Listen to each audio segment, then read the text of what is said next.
নবীনগর নামের গ্রামে বটুক জুতা সেলাই করে জীবনযাপন করত। ওর দুটো ছেলে ছিল, তারা বাবার কাজে সাহায্য করত। একদিন বটুক তার ছেলেদের বলল, কি রে মন্টু, কি রে পিন্টু, এখনো তোদের কাজ শেষ হলো না? 12 জোড়ি জুতো কমপ্লিট হয়ে রয়েছে, যাও গিয়ে বেচে আসো। ছেলে দুজন জুতা ঘাড়ে করে গ্রামে গ্রামে বেচতে বেরোলো। কাল শিউলিতলা গেছিলাম না, আজ শিবপুর যাব, চল, ওখানে বেশ লোকজন আছে, বিক্রি বাটা ভালো হবে। মা, পা ব্যথা করছে, এক জোড়া জুতা কিনে দাও না, ভীষণ ব্যথা করছে। একটু দেখে চলবি তো বাবু, দেখি তো কোথায় লেগেছে। মা, জুতা কিনে দাও না, তাহলে আর ব্যথা করবে না। মা, জানো তো রাহুলও জুতা পরে। শোনো বাবু, জুতা কিনতে গেলে অনেক পয়সা লাগে, একটু অপেক্ষা করো, কদিন পরে কিনে দেবো। মা, আমার চপ্পল চাই, চপ্পল কিনে দাও, কিনে দাও না।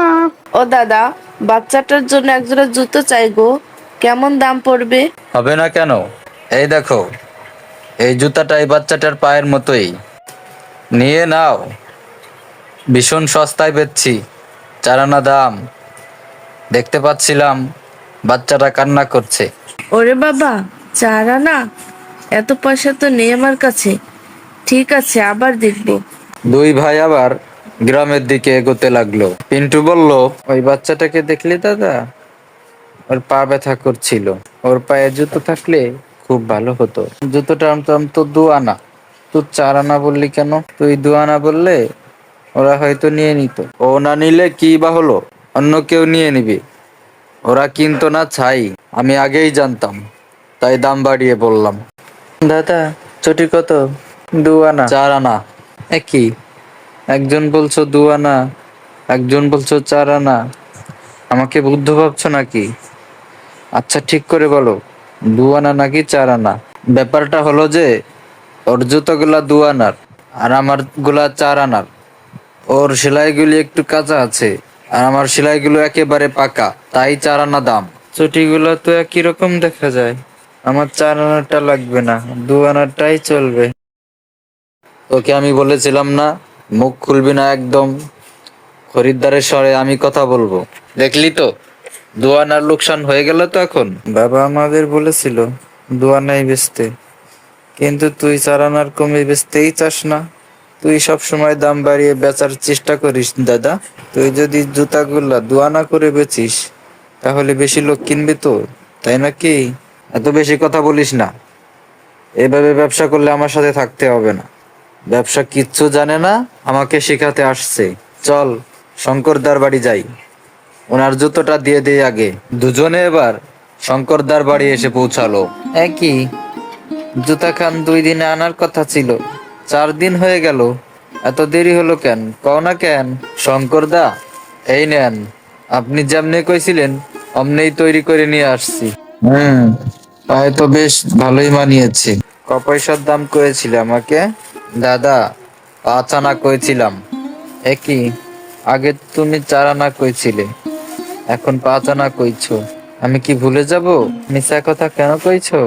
দাদা, আপনি যেই জুতাগুলা কিনেন সেগুলো 4 আনা করেই হয়। এই জুতাগুলা আপনার নাম নিয়ে করেছি তো, তাই একটু দাম বাড়িয়ে বলছি। ভারী মজবুত কিন্তু, একটু ব্যবহার করে দেখবেন, ভাল লাগবে। ছাড়ো, যাবার দাও, এসব কথা আগে কইতে হয়। এই নাও, 5 আনাই দিলাম। আচ্ছা দাদা, তুই আবার এমন করলি, শঙ্করদার থেকেও 1 আনা বেশি নিলি? এরম ভাবে ধোঁকা করা ভুল।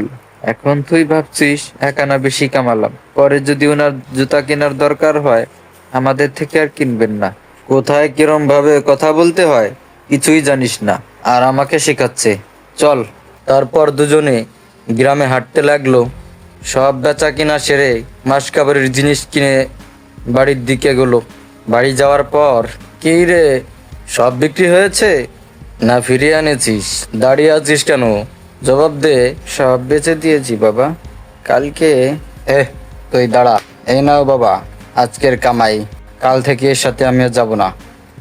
আমি বেশি কামাতে পারতাম, কিন্তু ঠিক পারলাম না। কি হলো? ও আবার কি করলো? পয়সা তো ঠিকঠাক আছে, পয়সা তো কম হয়নি। হ্যাঁ আমি জানি, যে কয়টা পয়সা দেখছো না, পুরোটা আমারই কামাই বাবা। দাম কম করে বেচছিল, কিন্তু আমি 2 আনার জুতো 4 আনায় বিক্রি করছিলাম। আমি তো তোকে 2 আনায় বেচতে বলেছিলাম, তুই 2 আনার জুতো 4 আনায় বেচলি কেন? এরকম করলে কি পরবর্তীতে আর আমাদের থেকে কেউ কিনবে? তুমি এমন কথা বললে কেমনে চলবে? ও নয়তো অন্য কেউ কিনবে।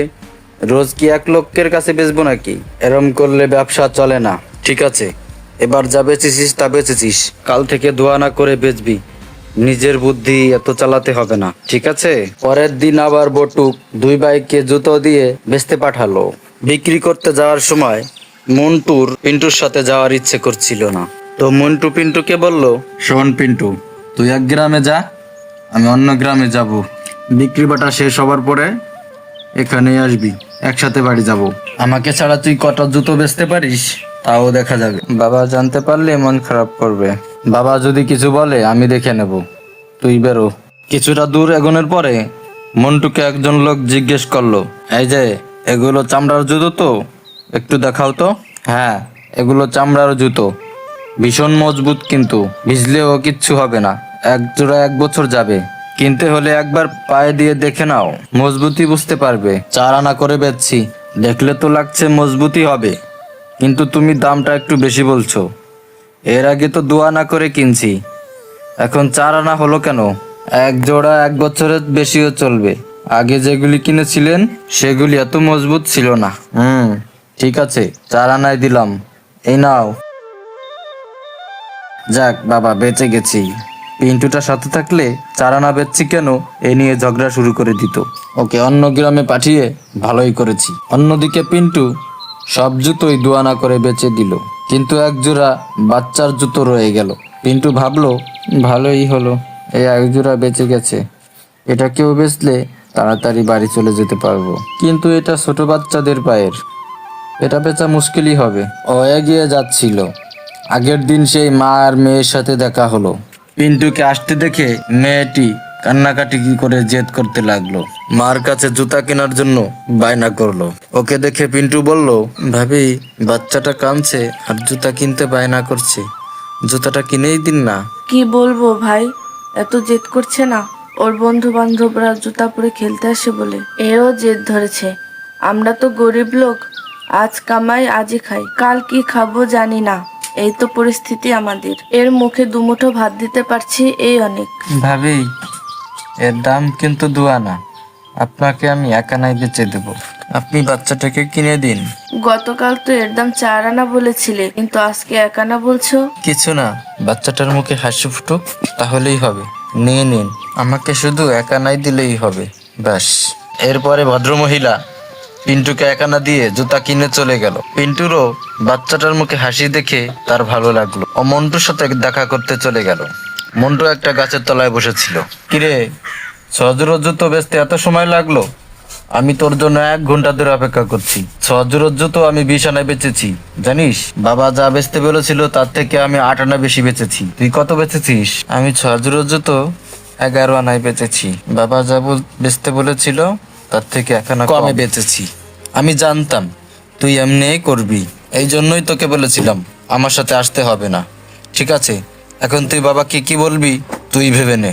দুজনেই বাড়ি ফিরলো আর সারা দিনের কথা বাবাকে খুলে বলল। সব শুনে বটুক বাবু বললেন, তুই আবার বেশি দামে কেন বেচেছিস মন্টু? তোকে না করেছিলাম না, তুই আবার বেশি বেচলি কেন? বাবা, ব্যবসা করতে হয় কিভাবে সেটা আমি জানি, তুমি যতই বলো না কেন আমি বেশি দামেই বেচবো। পয়সা বেশি কামাচ্ছি তা বুঝো না কেন? আমি পয়সা বেশি কামিয়ে এনেছি, আমার প্রশংসা না করে উল্টো বকাবকি করছো।